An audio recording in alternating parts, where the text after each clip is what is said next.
welcome back to the channel. I am the Darklight Emissary, and today's episode continues our discussions on the Legion doctrines and tactics of the legions of Space Marines during the Great Crusade era. And today's episode is on the 4th Legion, the Iron Warriors Legion. As this legion's name suggests, this legion's main doctrinal tactic was known for basically being, at their central core, a very stubborn and attrition-focused legion. The name that they were given, the Iron Warriors, was given to them from the beginning, presumably by the Emperor himself, or one of his, whoever was helping him build the legions at the time. And this legion was given that name mostly, I would imagine, because their warriors were formed with a iron resolve to get the job done, no matter the cost. And pretty much no other legion symbolized this as much as the Iron Warriors Legion did.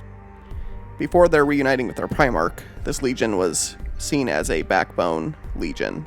They were given tasks and missions by Horus and earlier Primarchs and the Emperor to garrison worlds as well as crack very heavy targets. This legion had no problem with going straight into a conflict zone and pounding the enemy until they submitted, and they would take many losses in those efforts often. Whereas many legions would probably try to, while they would do their best to get the job done, and often in a zealous way, the Iron Warriors were unusually, in some cases, in most cases actually, uncaring for how many of their soldiers they would spend in combat. And this was also the case. It didn't really change much when Perturabo was found and given command of this legion. If anything, that attrition rate probably got worse when this legion reunited with their Primarch. But before they reunited with him, their structure was one of a generally unimaginative legion that would often use armored spearheads along with straight frontal assaults to just break open an enemy, and they would not really find any value in adapting any other viewpoints on how to take something down. Whereas some of the other legions we have talked about were much more open to multi-purpose and different strategies based on different campaigns, the Iron Warriors were the exact opposite, where they would basically apply the same thing they were good at to any given conflict they were appointed at. And so they were often given tasks that were similar to each other because the commanders that ruled over the Great Crusade, like the Emperor and other Primarchs, knew what their strengths were and that they would not really, apply any other results to a given conflict. So they were often given some of the most brutal campaigns against the most stubborn enemies, because against a stubborn enemy, you would place an equally stubborn foe, and that was often the Iron Warriors Legion. And this stubbornness continued under Perturabo as well, however, not against the Primarch. Unlike some of the other legions, where the legionaries were somewhat devoted to their Primarch, like, let's say, the Blood Angels, who saw Sanguinius as, a settling figure, a beacon of hope for the legion. That was kind of a bleak legion before his coming. Perturabo did no such thing for the Iron Warriors. His first order, when he gained command of the legion, was for this legion to decimate themselves. So one legionary out of every 10 were chosen at random to be beaten to death by the other 10 or other 9 legionaries. And so, that was the precedent that Perturabo set, that they were found wanting by his standards, and they would continue to be found wanting for much of the Great Crusade. It was very rare that Perturabo would compliment his men's efforts, even if they won a compliance action against a world with flying colors. Perturabo ruled his legion with a iron fist. It was very autocratic. There was no suggesting to Perturabo a different course of action, even amongst his most senior leadership in the Warsmith class of commanders. Even the Warsmiths would not question Perturabo. Maybe only Forex, who is their equivalent of a first captain and equerry to Perturabo. His opinion was still very carefully held close a lot of the time. He wouldn't just tell Perturabo what he thought. Simply questioning an order by Perturabo could see you executed by him, even if you were a captain or other officer class in this legion. It did not matter. The legion lived and died as a whole, and rank was more of a suggestion than holding any actual real authority, especially if Perturabo was directly involved in that campaign. If it was just a warsmith or other leadership there, I imagine there was a bit more flexibility, but you still followed your chain of command utterly and absolutely in this legion, and there was no real autonomy given to individuals within it.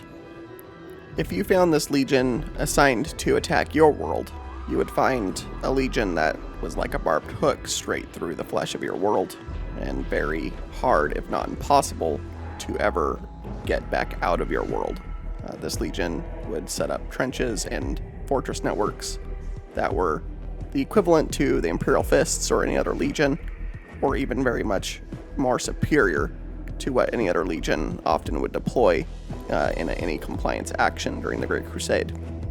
Estimated to have around 150,000 to 180,000 Space Marines, this legion was one of the most populous legions, getting right up there close to the Ultramarine size, and Perturabo would often spend his men as if he had this many.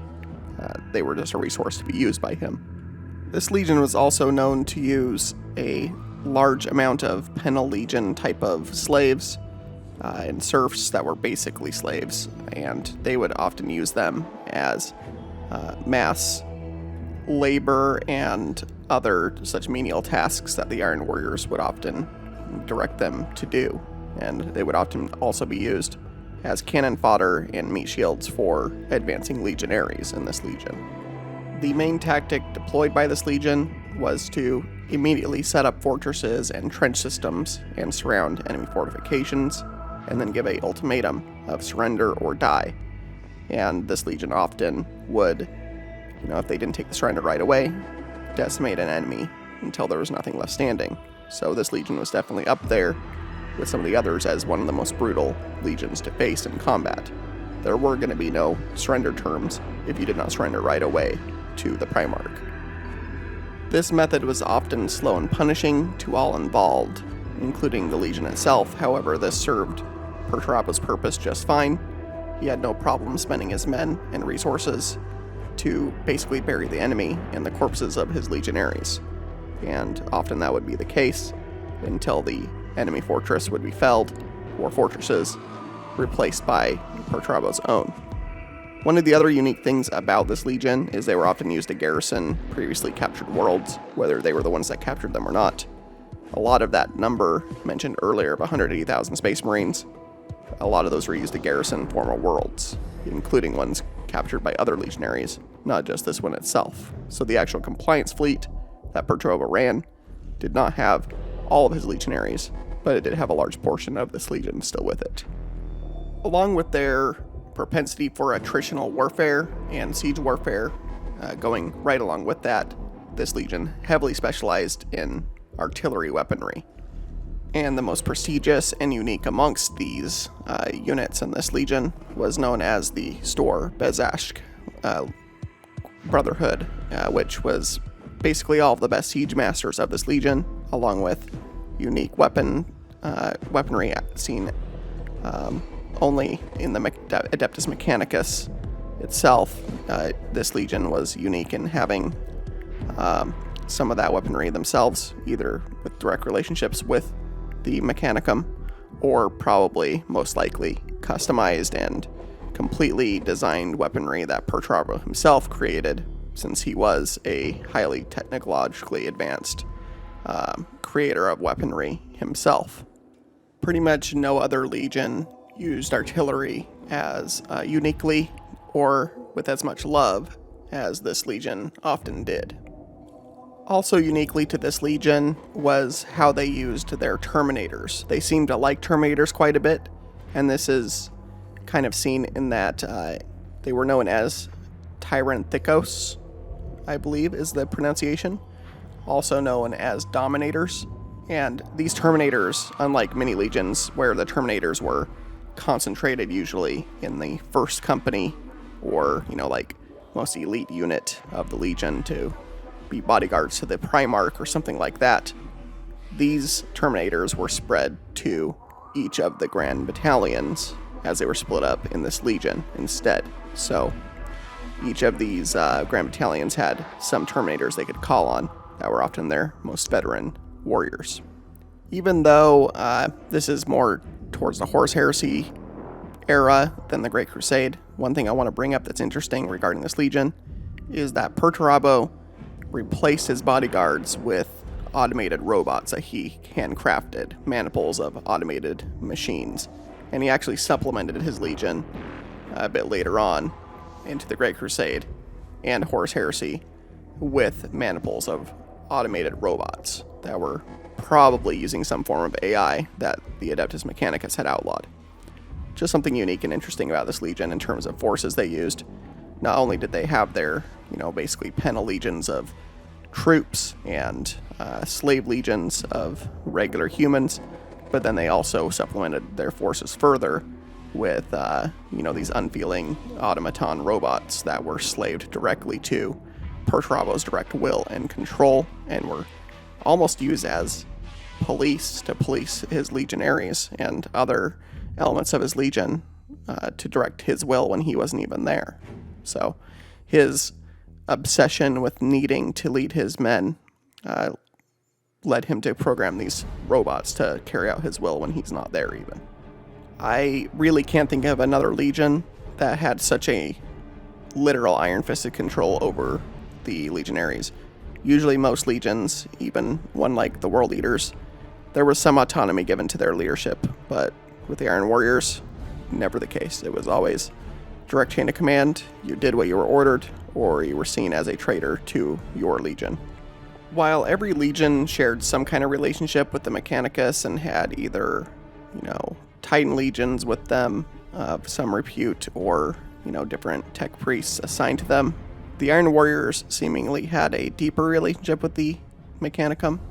They actually had a dedicated group of tech priests known as the Pneumachina is their name, and these tech priests would often create unique machinery that would not be seen anywhere else in the Great Crusade or with any other legions.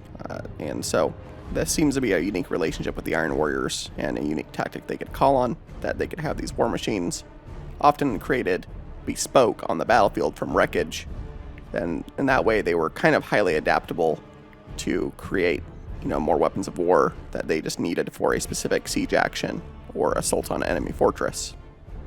Now, despite talking about the utter authority that this legion operated under, one thing to bring up that's kind of unique to this legion is they did have several secret societies that would often equalize members of a legion with each other, including even the Primarch on occasion.